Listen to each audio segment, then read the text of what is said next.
আমরা একজন মানুষের নামে মিথ্যা কত দ্রুত ছড়াতে পারে সেটা আপনি কল্পনা না করলে, আপনার সাথে না ঘটলে আপনি বুঝতেই পারবেন না। এই সোশ্যাল মিডিয়ার মাধ্যমে যেই পরিমাণ মিথ্যা ছড়ায়, যেই পরিমাণ যত দ্রুত মানুষের কাছে মিথ্যাটা যায়, এটা আসলে কল্পনার বাইরে ভাই। এই যেমন সাদ বিন আজিজুর রহমান, হ্যার যে কাহিনীটা দেখলাম, হয়তো অনেকেই ভিডিও বানাইছে, আমার মতো আপনার মতো অনেকেই বানাইছে, কিন্তু আমার কথা হচ্ছে যে আগে সত্যটা জানো, আগে একটা মানুষের নামে সত্যটা জানো, তারপরে ওর নামে ছড়াও যে হ্যাঁ ও এটা করছে, কি করছে না করছে। না করায় যেই মানুষটা দোষে করলো না, সেই মানুষটার নামে আমরা খালি জাস্ট একটু শুনছি যে সন্তানের হাতে মা খুন, সন্তানের হাতে মার জীবন শেষ। শুনতে শুনতে সোশ্যাল মিডিয়া এক কথাই শেষ। কি যুগ রে ভাই, সন্তান মেরে লাইছে। আরে সন্তান কেমন সন্তান? 500 টাকার জন্য মানুষ শেষ করে লাইছে, প্রেমে বাধা দেওয়ার জন্য মেরে লাইছে? এটা কোনো কথা? আমরা এইভাবে যে যেমন পারছি, যার ভিতর থেকে যা আসছে তা দিয়ে একটা মানুষকে কিন্তু একবারে হেনস্থা করে লাইছে, শেষ। ব্রেন কিন্তু ওয়াশ হয়ে গেছে একদম।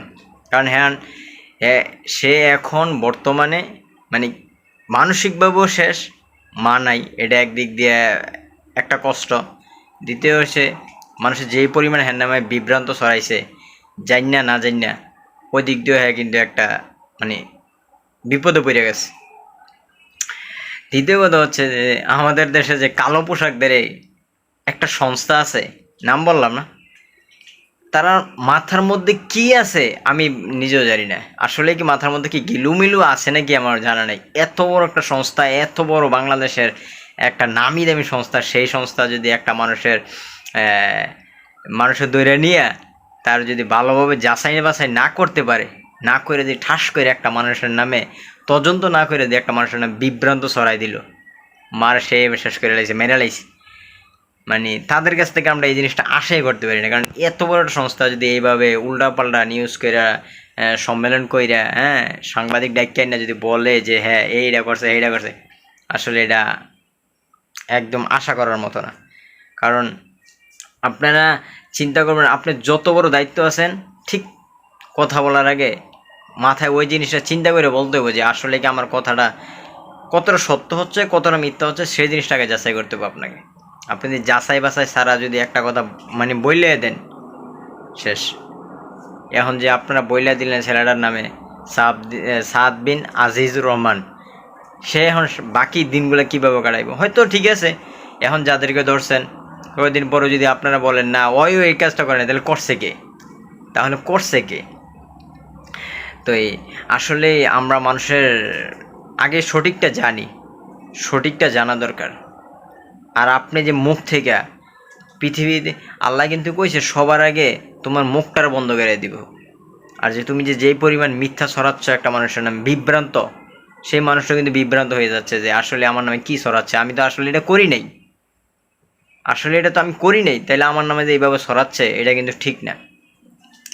তো আশা করছি যে আমরা সামনের দিকে মানুষের নামে একটা জিনিস ছড়ানোর আগে অবশ্যই আমরা এটা যাচাই করব, 100 বার, 150 বার, 200 বার, 1000 বার যাচাই করব। যাচাই করার পরে অবশ্যই আমরা তার নামে 5টা 10টা যাই যতবার ভিডিও বানাই, কোনো সমস্যা নেই, কিন্তু আগে যাচাই করতে হবে।